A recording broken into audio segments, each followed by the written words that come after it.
One day, long ago, two brothers and sons of a mandarin went out one day and saw a Taoist monk sitting on the side of the road. In front of the Taoist there was a cage with a guest bird inside. The two brothers stopped to look and ask, "What kind of bird does an and #39 T look beautiful? Can it sing?" "This bird is not for listening to singing," the Taoist replied. "So what is it used for?" "This is a magical guest bird. Whoever eats its meat will become a king. Is it for sale? Only sell to whoever brings here 4,000 francs. Brought back to raise for exactly 3 months and 10 days, then slaughtered. Just eat a piece of this bird and number 39's meat and one day you will be rich and prosperous, dominating the world. Are you sure? If you buy it, Don and number 39 T expect it. If you doubt it, Don and number 39 T buy it. But remember, not everyone who has money can buy birds, nor anyone who can buy birds can eat meat. Must have numbers, must have talent." Believing in the Taoist and number 39's words, the two brothers immediately ran home and stole enough money from their mother to bring to the Taoist to own the precious bird. Returning home, the two brothers handed the bird over to 3 maids, forcing each of them to take on a job. The first person fed the bird, the second person bathed and cleaned the bird and number 39's cage, and the third person took care of the bird. The two owners also said, "The lives of all 3 of you are tied to that bird. I promise to give each of you 1,000 francs if you raise and keep the birds well. But if the bird dies or flies away, it will definitely be punished with unforgiveness." With instructions, the two brothers returned to the school a day away to continue studying. At that time, in a foreign country, there was a person who learned to do padding very skillfully. Wherever something is lost, he can use miracles to find it. Thanks to a miracle, he knew that in the south there was a mysterious bird. Whoever ate its meat would become king. Seeing that, he sold all his property and assets to build a ship and decided to go to the place to find it. After days of searching, he found the right house with the guest bird. The house is very tight with high walls and many servants guarding it, so it is not easy to get in. But when he learned that the owner of the house was just a widow, his 2 sons were away from school, and there were only 3 young girls serving him, he was very happy and decided to devise a plan to get in. He asked a contact to introduce himself as a foreign trader selling a lot of jewelry and silk at unprecedented low prices. Sure enough, the ploy was successful. When he met the owner, he gave him a jade ring to get acquainted. After only a short period of travel, he gradually fell in love with this woman. But when he inquired about the guest bird, he learned that the bird was very closely guarded by 3 maids who divided it day and night to guard it. In dire straits, the merchant had to resort to another trick. One day, he pretended to prepare the ship to return home. The widow took advantage of her lover and number 39's bait and tried her best to coax him to stay with her. He immediately offered to stay for the rest of his life if he could eat the meat of the bird raised in this house. No matter what you think, it and number 39's not that difficult. In response, the woman ordered the maids to hand over the guest bird. But all 3 people definitely refused. They answered, "Madam, we cannot disobey the orders the 2 gentlemen gave us before leaving." To force the maids to obey her, the woman brutally tortured them. Finally, they could N and #39 hold on anymore.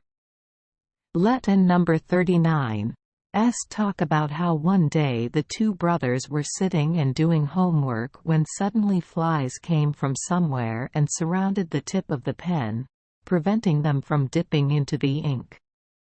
Thinking that something bad was happening at home, the two brothers asked their teacher for permission to visit home. As soon as they entered the door, 3 maids ran up and led them into a private room, then knelt down and told them everything that happened at home. Who was the foreign merchant who had improper contact with the lady? How they were beaten just because they refused to hand over the precious bird, etc. The two brothers ask, "So where is the bird now?" "The meat has been slaughtered and is still braised on the stove. Soon he will come to eat." The two brothers immediately went into the kitchen and ate all the meat of their guest bird.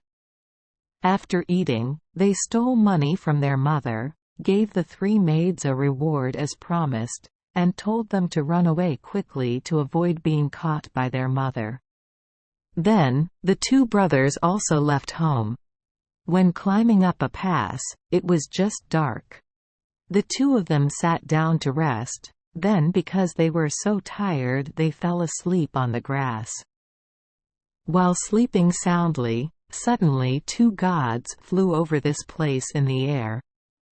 Seeing 2 young men lying in the middle of the wild forest, one of them, who was originally the god Thene, said, Hey, there are 2 handsome guys who have the appearance of being kings.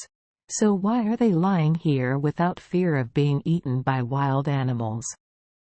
Let and number 39 bring them to the capital to help them ascend the throne soon. But the other person, who was an evil god, replied, Shouldn't and #39 TB. Should not.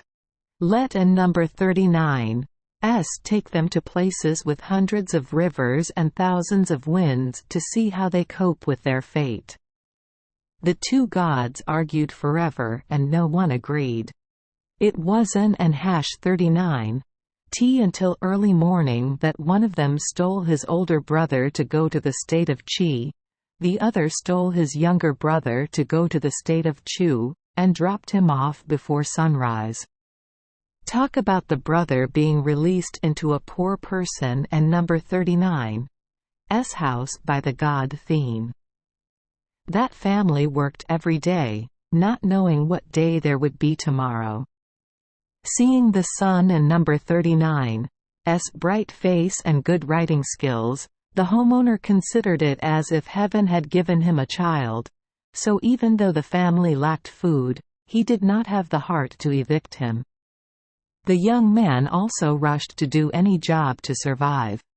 This area has had crop failures for several years in a row, making it very difficult to earn a living. The young man stopped working as a hired laborer, came to collect firewood, dig tubers. Worked hard all day but still could N and #39 stop talking.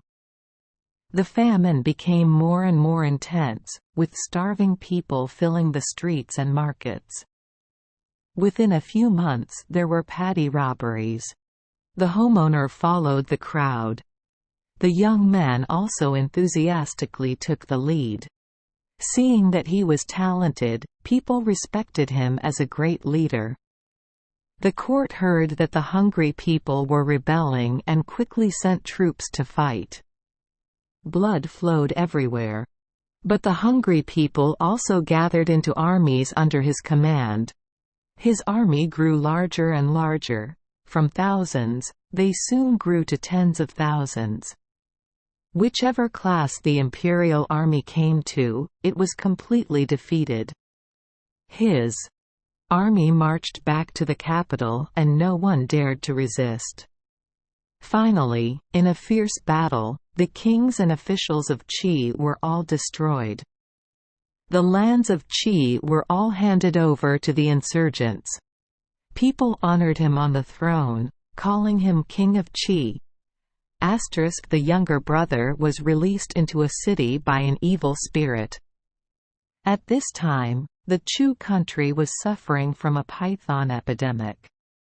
Pythons love to eat human flesh. Every day it has to kill a human life to be full. From the cave, at noon, it crawls out to look for prey. After the party, it returned to its cave to rest. So, around midday, everyone ran to find shelter. But pythons are also very clever and will never starve. Over the years, it has consumed countless human lives.